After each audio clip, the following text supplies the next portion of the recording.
It's the grandson of Right Thought. Welcome to the School of Marvelous Light, little flock. If you are in the faith, then you've heard it said many times, friendship with the world is enmity with God. You've heard that a lot if you're in the faith. A lot of people hear it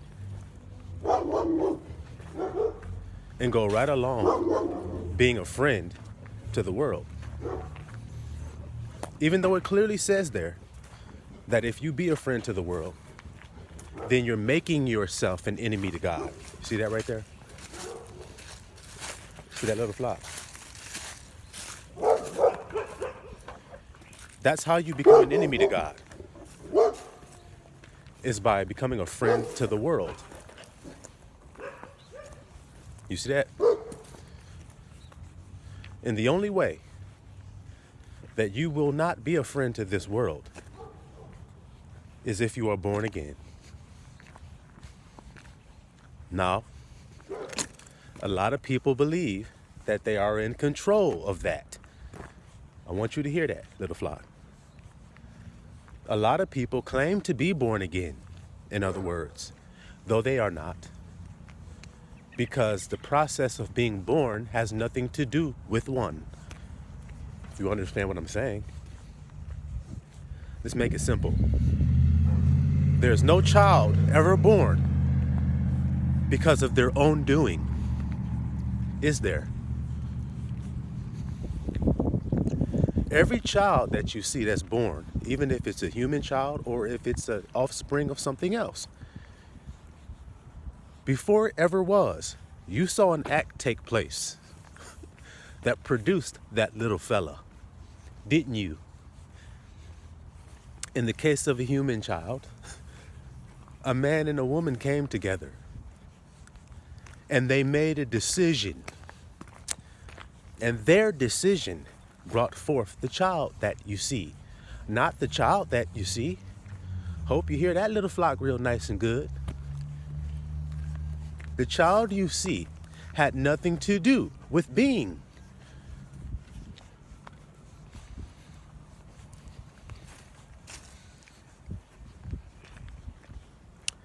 You understand what the grandson is saying to you today, little flock? So it is with those who are born again. Anything that is born because of the decision of another.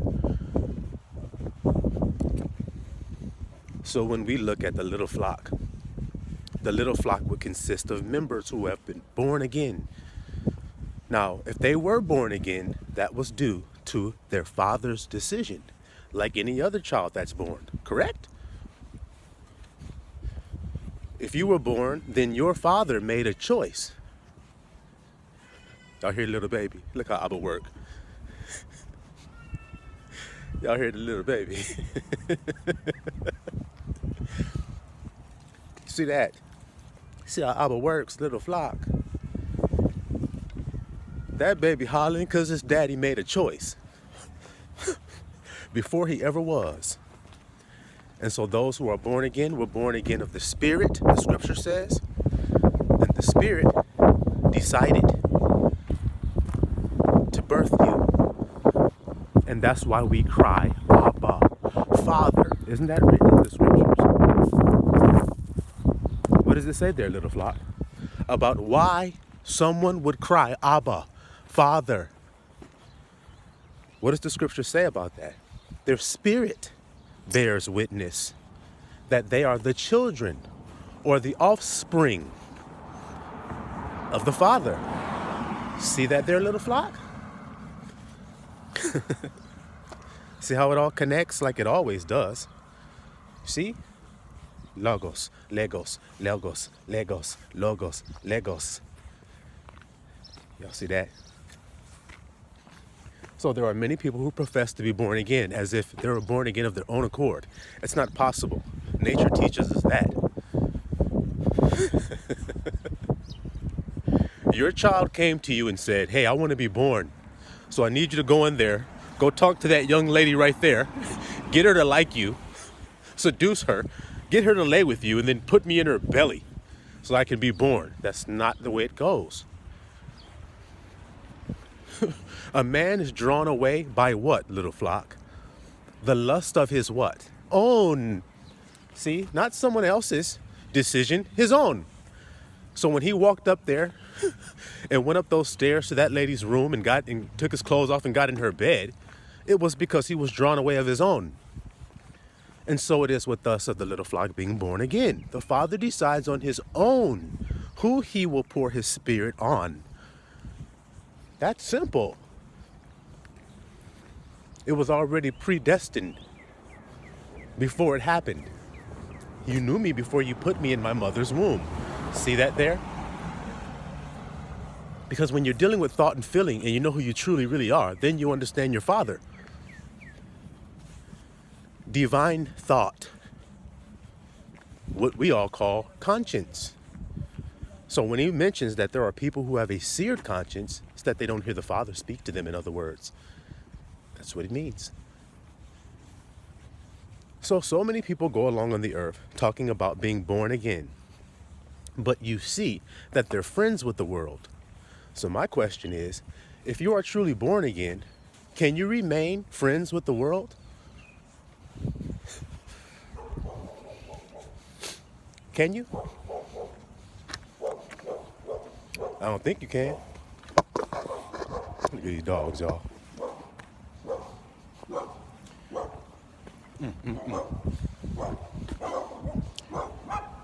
Like somebody coming to pick them up and they don't want to be picked up.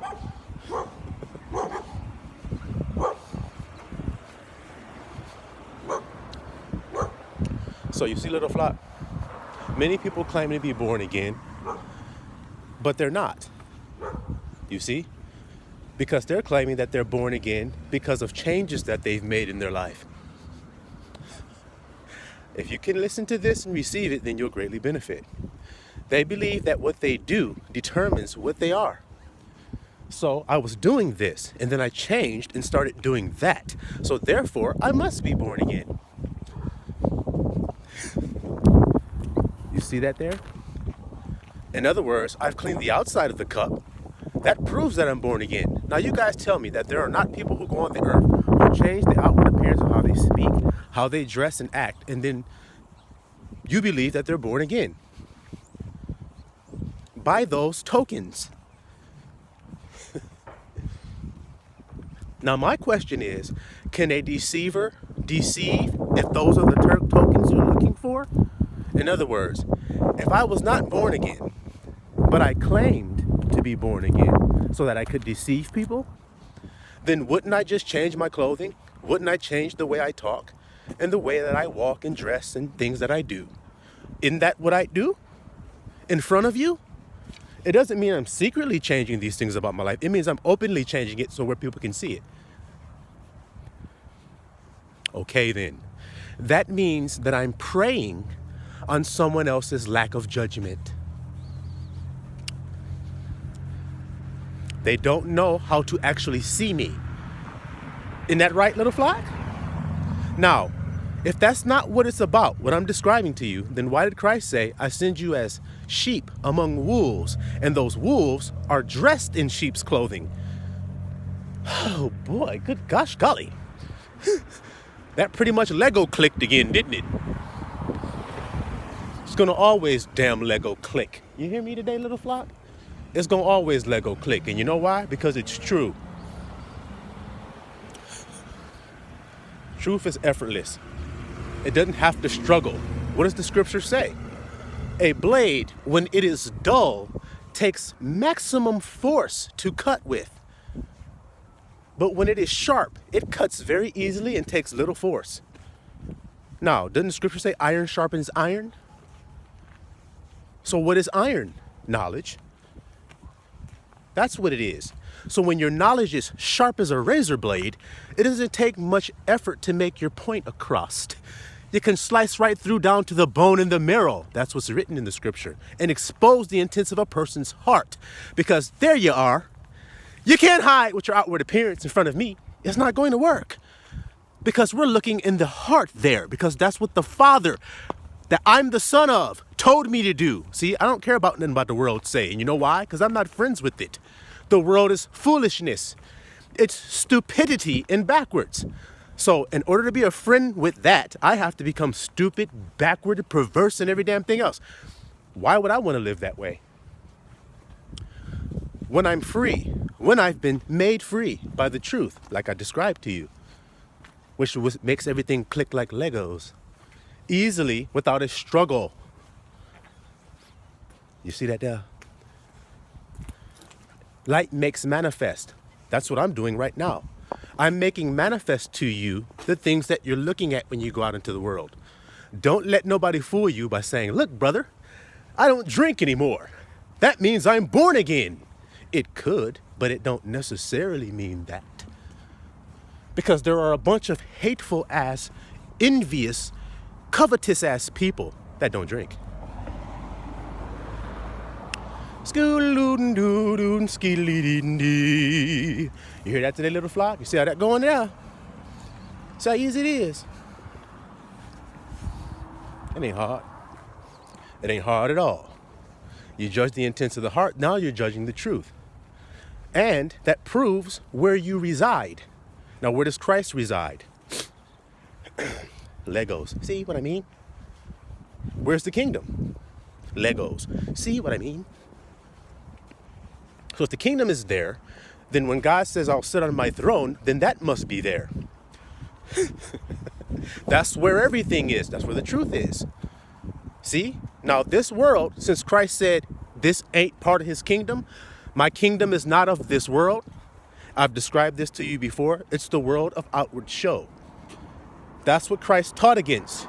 Now, when he called people hypocrites, did he call them hypocrites and only left it at that? Or did he tell you why they were being hypocrites? Did he tell you what they were doing to make themselves hypocrites? What were they doing? Cleaning the outside. They're like whited sepulchres. Why use that as an analogy, Yahusha? Because that means that the coffin looks beautiful. When people go and buy a coffin, they don't buy an ugly one. They buy one that they think looks good. Why? Nothing's going inside of it but bones. Do you see? It's filled with death. But the outside, you're saying you want one that looks beautiful. We're about to fill that beautiful thing with death. That's what a person is that's a hypocrite. They're filled with dead things, dead works. What does the scripture say Israel was doing? Dead works. Because the flesh profiteth nothing. If you're doing something with the flesh, it's dead because the flesh is dead. If it's not dead, then why does it have to be put off? Why can't it stay on? That's my question. If it's like a light bulb. If the light bulb is dead, is it on? So what do you do with it? You unscrew it, you throw it in a trash can. That's what you do with it. Because it ain't fit for nothing. It's dead. That's what the flesh is. The flesh profits nothing. Is that what the scripture says? So then give me a list of things you can do fleshly to appeal to God. Well, let's use some that Yahushua used. Your robes.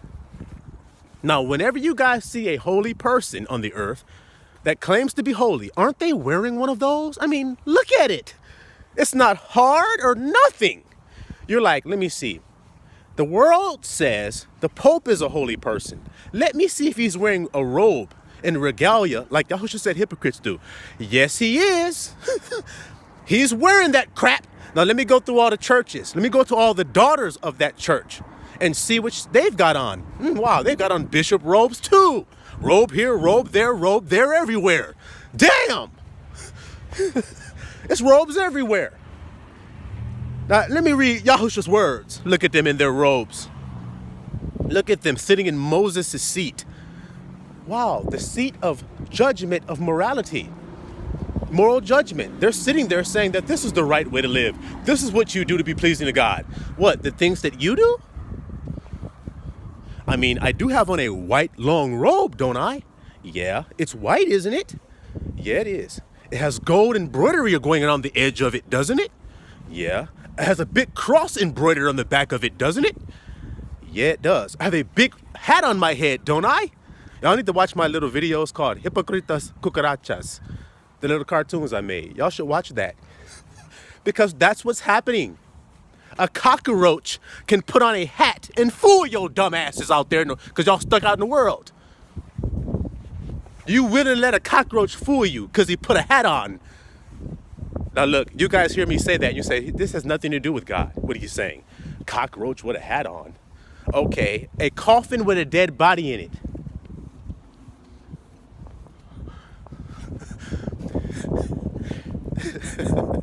What's the difference? There ain't none. It means the same thing. You see that? A cockroach with a robe on. But he's a cockroach. But you overlook his cockroachiness, because you see his robe. That's what them niggas is doing to you. And Yahusha said,